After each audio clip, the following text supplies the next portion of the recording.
you are the first person to actually have the Z10 in the entire UK. As far as we know, yeah. Well, I think so. Haven't seen any other Z10s in the UK, so I think I'm probably the first. Okay. Definitely the first person to wipe out an Z10 in the UK. Yeah, I know. I'm kind of looking forward to showing you guys that footage. But saying that, now, okay, I'm a big fan of this wheel, right? I'm always wear safety gear. Always wear safety gear. I've got my famous blue helmet over here. I'm sure you guys know that. But, okay, so just level with me over here.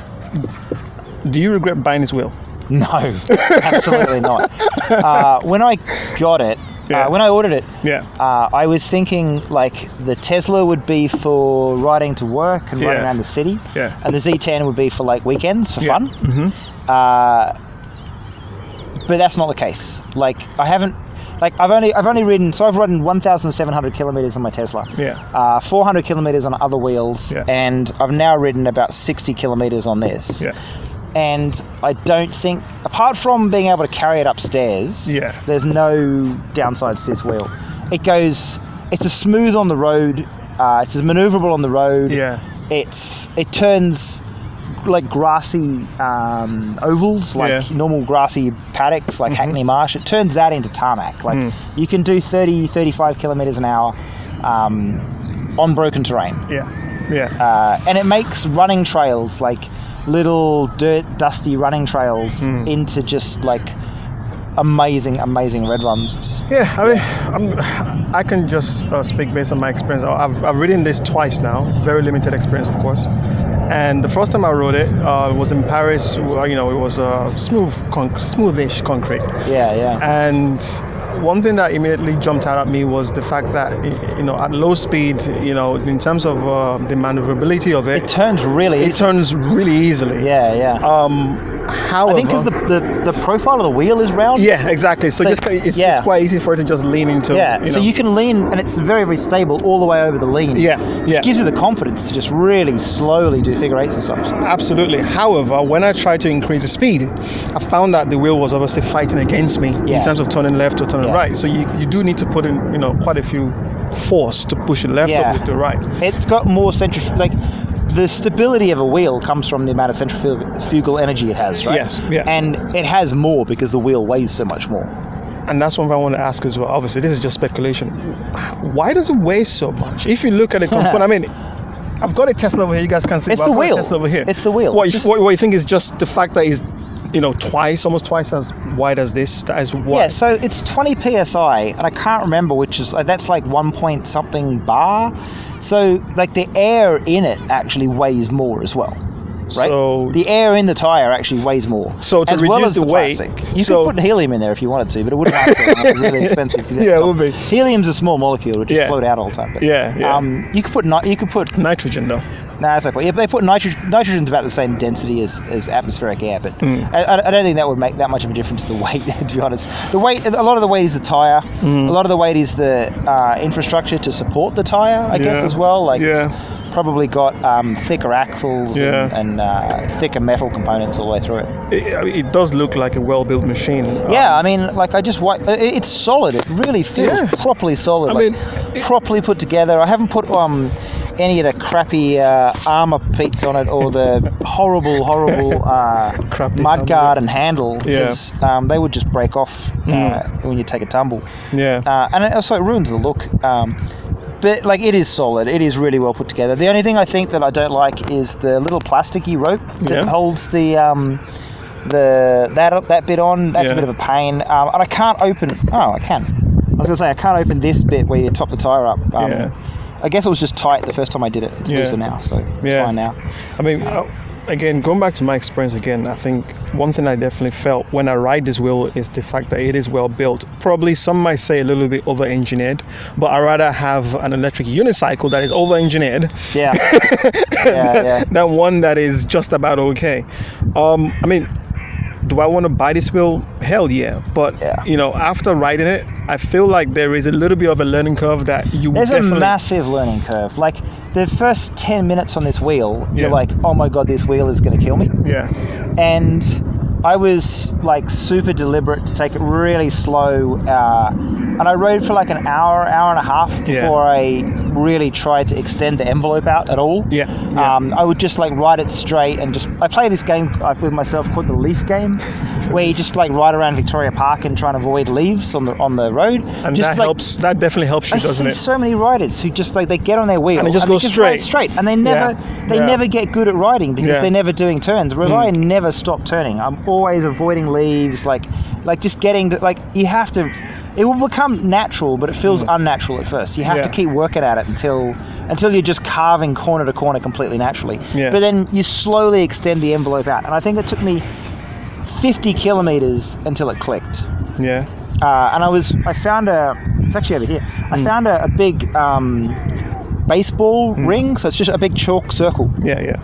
And I was riding around that at about 30 kilometers an hour on grass. So 30 kilometers an hour, enough bumps that my brain was constantly having to adjust and mix it up.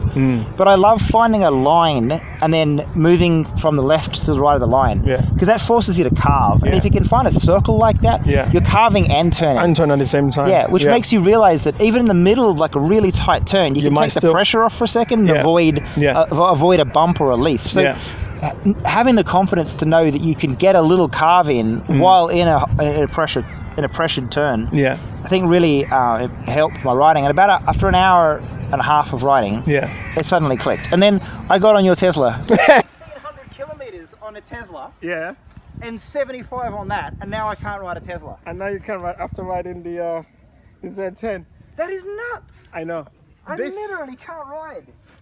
It's like a newbie again. Oh shit. Come on, Brian, you have to do this. Oh shit. Yeah, you know, I wouldn't carve just yet on the Tesla. I would probably let your brain get used to going on a straight line.